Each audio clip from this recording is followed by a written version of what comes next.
Siria, 22 de febrero del 2012. Estamos en concreto en la ciudad de Homs, donde casi 30.000 civiles se encuentran sitiados por la guerra. Se huele la muerte en esta ciudad. Ya han pasado meses desde que en marzo del 2011 miles de sirios salieron por las calles en la conocida como la Primavera Árabe. Reclamaban una democratización del país. Pronto, las fuerzas del presidente al-Assad comenzaron a reprimir los levantamientos a punta de pistola. Esto provocó que las revueltas se extendieran y que una cruel guerra civil estallase. Los rebeldes decidieron agruparse en multitud de grupos, los cuales se enfrentaron al régimen y entre ellos, desde los desertores del ejército reunidos en el Ejército Libre Sirio hasta las milicias kurdas y fuerzas islamistas relacionadas con Al-Qaeda. Llegó un nuevo actor a este caldo de cultivo, el ISIS. Tenía el objetivo de fundar un califato en Irak y en Siria, controlando más de la mitad del territorio. Sus acciones terroristas y barbaries lograron lo que no había conseguido las tropas de al-Assad, una intervención internacional. Así, llegamos a una cruel guerra en la que el pueblo sirio se ha convertido en el principal mártir, en el que las familias observan cada día cómo los cimientos de sus casas se tambalean por los constantes bombardeos que no les dejan pegar ojo en las madrugadas. Piensan que cada día será el último. En una de estas ciudades, Homs, un grupo de periodistas internacionales ha montado un centro improvisado de prensa en uno de los edificios de un barrio opositor. Buscan contar los horrores de la guerra dando voz a un pueblo que se creía silenciado. Buscan concienciar sobre las injusticias, aunque se jueguen a cara o cruz la vida en ello.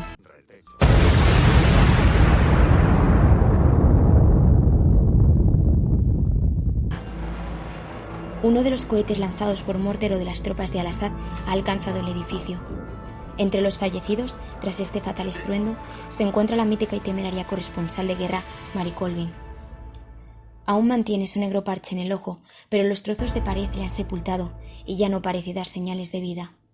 La guerra le ha ganado.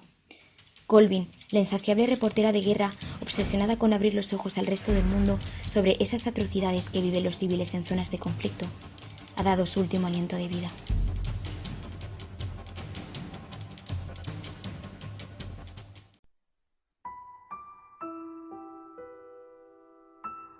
Es cierto que el número de mujeres informadoras de los frentes bélicos se ha incrementado desde finales del siglo XX e inicios del XXI. Se ve lejana ya aquella época en la que solo los hombres informaban sobre cuestiones y conflictos que los mismos hombres protagonizaban. Daban un papel a las mujeres de víctimas o de daños colaterales de una guerra. Eran vistas como abnegadas enfermeras, dignas de ser santas y dulces que esperaban en la retaguardia a sus caballeros o soldados, mientras que cada noche se pasaban horas escribiendo apasionadas cartas de amor a sus hombres en el frente de batalla. Esa imagen es la que siempre hemos tenido de películas, de intrépidas novelas y todos aquellos recursos que trataban sobre la guerra. Y sí, muchas mujeres se quedaban escribiendo en la retaguardia, pero eso no era lo único que empleaban el tiempo. Sí, muchas eran abnegadas durante la guerra, pero la realidad no concuerda con la dulzura y la imagen de cartón piedra que construyen tantas historias. Las mujeres han escrito sobre la guerra desde siempre, aunque ocultos por los corresponsales hombres, sus trabajos eran constantes y no pocas veces profesionales. Muchas de ellas buscaban dar testimonio de lo que ocurría ante el fulgor de las trincheras. Pero el florecimiento de la mujer como corresponsal de guerra es un fenómeno relativamente reciente. Tanto en España como en el resto de los países del globo, el perfil del periodista en sus inicios era exclusivo de los hombres. Las inquietudes y deseos de las mujeres eran relegados a las cuatro paredes de su casa, que se convertían en las únicas confidentes de su pesar. Entre finales del siglo XVII hasta la mitad del siglo XX, aquellas mujeres que deseaban informar o comunicar por medio de sus palabras o fotografías tuvieron que luchar contra una sociedad machista que no veía con buenos ojos que la mujer desempeñase ese papel. Destacan pioneras que se buscaron las artimañas necesarias para poder vivir de su profesión, como Dorothy Lawrence, conocida como la única mujer soldado inglesa, quien, a sus 19 años, al no conseguir una acreditación como reportera de guerra, se hizo pasar por un soldado inglés conocido como Dennis Smith. Participó así en la Primera Guerra Mundial. Destacan otras como Claire Hollingworth, periodista británica quien se cruzó sola la frontera polaco-alemana y reportó el inicio de la Segunda Guerra Mundial, o Yerda Taró, la primera fotoperiodista en cubrir y morir en una guerra, la Guerra Civil Española. Muchos son los nombres y apellidos de mujeres que fueron un hito en la historia, pero que parece que la misma historia les ha olvidado.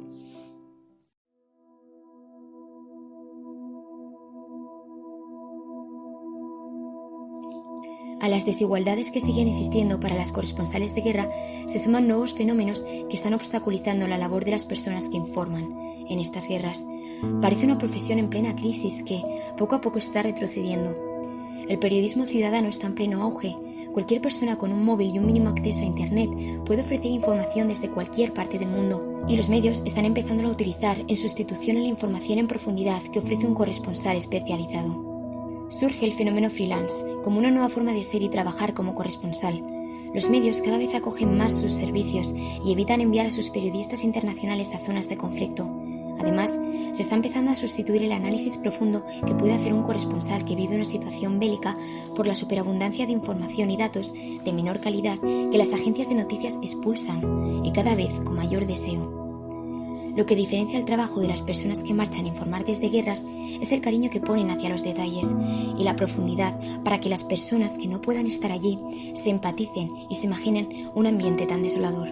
Junto con todos estos obstáculos, las reporteras de guerra siguen teniendo muros añadidos allá donde van. Además, son zonas de conflicto donde las primeras víctimas son las mujeres y las niñas, y con un clima en el oficio aún muy masculinizado. Sigue existiendo un concepto de virilidad cuando se habla de ir a cubrir una guerra por parte de las generaciones con más experiencia, y la presencia de la mujer en estas zonas lo acaba cuestionando. Han tenido y siguen teniendo que luchar más, aun cuando estaban mejor preparadas en conocimiento e idiomas. Es triste que una de las principales razones por las que se empiece a hablar sobre los corresponsales, y en especial las corresponsales de guerra, sean por el hecho de que sus caras salgan en la pantalla del televisor junto a una escueta fecha de nacimiento y de muerte. Ejemplos podemos encontrar, y cada vez más, en estos tiempos donde el concepto de guerra ha cambiado y los reporteros se han convertido en el objetivo estratégico de grupos terroristas. Sufren en sus carnes el riesgo a ser asesinados o secuestrados, y el vivo ejemplo de ello es el de la reportera Mary Colvin.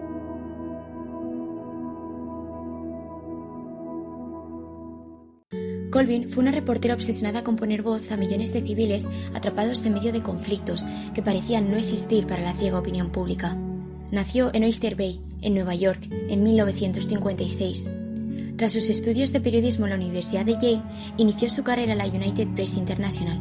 Allí escaló alto hasta llegar a ser jefa en la delegación de París en 1984. Sin embargo, Colvin nunca fue una periodista hecha para la redacción, y su abandono no se hizo mucho esperar. Hacia 1986 decidió unirse a la prensa británica, de la que viviría durante toda su vida de la mano del tabloide The Sunday Times. Poco a poco se fue convirtiendo en uno de los rostros más conocidos del país. La pasión que transmitía con su trabajo le llevó durante casi 3 décadas a viajar como corresponsal a las zonas de mayor tensión del planeta. Pisó Sri Lanka, Kosovo, Timor Oriental, Zimbabue, Chechenia, hasta llegar a la primavera árabe. Se convirtió en la primera periodista extranjera en acceder a la región East Tamil en Sri Lanka, donde sus ojos fueron testigos de los mayores horrores de la masacre. Allí, bajo el lema de informar sobre los horrores de la guerra con exactitud y sin prejuicios, tuvo su primera gran herida. La explosión de una granada le provocó la pérdida de su ojo izquierdo. A partir de ese momento, el parche negro en su ojo se hizo parte de su seña de identidad. Esto acabaría despertando la curiosidad de personajes intelectuales de los que siempre vivía rodeada. Pero este hecho no la ahuyentó. Siempre acababa regresando a casa exhausta, después de haber realizado crónicas y con todo lujo de detalles en ellas, en los que el dolor de lo vivido se hacía palpable en cada una de sus palabras. Pese a esa imagen de reportera insaciable, la violencia y las brutalidades de las que había sido testigo le llevaron a un síndrome de estrés postraumático y a luchar contra un alcoholismo incesante. Ella no era una mujer inconsciente, sabía a lo que se enfrentaba.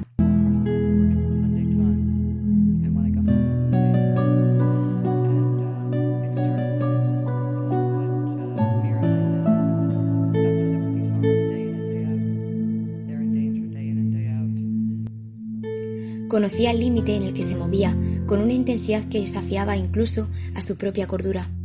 Los ataques de pánico, el insomnio, las pesadillas, la ansiedad. El miedo viene luego, cuando se termina todo, decía. Acababa cubriendo su vida fuera del clima bélico. Pero también dejaba tiempo para celebrar. Cada vez que volvía a casa, cambiaba su gastado chaleco antibalas por un traje elegante. Intentaba continuar con su vida, con fiestas memorables en su apartamento a las orillas del río Támesis. Tal vez esa imagen fue la menos conocida, pero era igual de verdadera que el resto de sus facetas. Su vida amorosa fue bastante tempestuosa. Se casó 3 veces a lo largo de ella. 2 intentos con el reportero Patrick Bishop, a quien conoció en Irak en 1987. Durante las idas y venidas en la anterior relación, se enamoró del periodista boliviano Juan Carlos Gumucio, quien trabajó en el país y se acabó suicidando en el 2002. Su último amor fue el empresario Richard Flye. Antes de ser asesinada, le envió un correo con una promesa que jamás pudo llegar a cumplir. Me quedo una semana más y me marcho. Pero si hablamos de amistades, sin duda el fotógrafo aventurero Paul Conroy se convirtió en uno de sus fieles compañeros de viaje hasta los últimos momentos de su vida. Fue en 2003 cuando tuvieron su primer contacto, y a partir de ese momento, Conroy siempre ha tenido una profunda admiración y respeto por ella. Él decía que su poder de seducción llevó a convencer a militares para servir de guías en zonas de conflicto. Incluso llegó a entrevistar a Gaddafi, quien se dice que llegó a cautivarle. Pese a darse en varias ocasiones momentos de descanso, siempre volvía a su vida como reportera. Veía como el principal riesgo la vida convencional. Conroy consideraba que estaba aterrorizada, pero su curiosidad superaba la natural inclinación de mantenerse a salvo. Y fue esa curiosidad la que le llevó en 2012 a cruzar la frontera de Siria tras la primavera árabe. Ignoró por completo las sugerencias del gobierno a periodistas para no ir a informar al país. Murió el 22 de febrero, cuando un cohete alcanzó el edificio donde se encontraban ella y más periodistas. En el último informe que pasó por sus manos, denunciaba con horror e impotencia que había sido testigo de la muerte de un bebé por el bombardeo de las tropas de Al-Assad en Homs. Pidió fervientemente la intervención de otras naciones del mundo. Dejó ser el peor conflicto que había vivido en su carrera como corresponsal. Con sus reportes generó el impacto necesario en el mundo occidental y permitió ponerle el foco e intentar entender los conflictos que estallaban en Oriente Medio. Sus trabajos le llevaron a ganar varios premios, entre los que destacan el galardón a la valentía en el periodismo o el premio de la prensa británica a la mejor corresponsal. Ella tenía una visión única de crear una conciencia global para que las víctimas fueran humanizadas, socorridas y atendidas. Se logró curtir como una mujer dura en un ambiente militar masculino y como reportera en países machistas por los que se pudo mover para poder acceder a la información, ya que los hombres no veían a las mujeres como una amenaza. Se convirtió en una leyenda dentro del periodismo por su dedicación, siendo en muchas ocasiones la única periodista en adentrarse en las zonas calientes de conflicto e incluso la última en salir. Capaz de caminar por días y bajo condiciones extremas para servir de altavoz a esas víctimas de la guerra y dar una esperanza hacia un futuro mejor. Aunque el periodismo de guerra no esté pasando por sus mejores momentos, al igual que ocurrió con los relatos de Colvin, es necesaria más que nunca la visión de la mujer sobre la guerra. Con ella se aporta una interpretación diferente y se enriquece la labor periodística. Es ahora, sí ahora más que nunca, cuando la pluralidad informativa se está volviendo un bien escaso. Al igual que hicieron las pioneras en su momento, las corresponsales de guerra seguirán rompiendo los moldes, saltando los muros y también intentando acabar con ese discurso de los medios aún sexista y obsoleto. Seguirán siendo cabezotas, rigurosas, persistentes, hábiles, inconformistas, pero en especial luchadoras.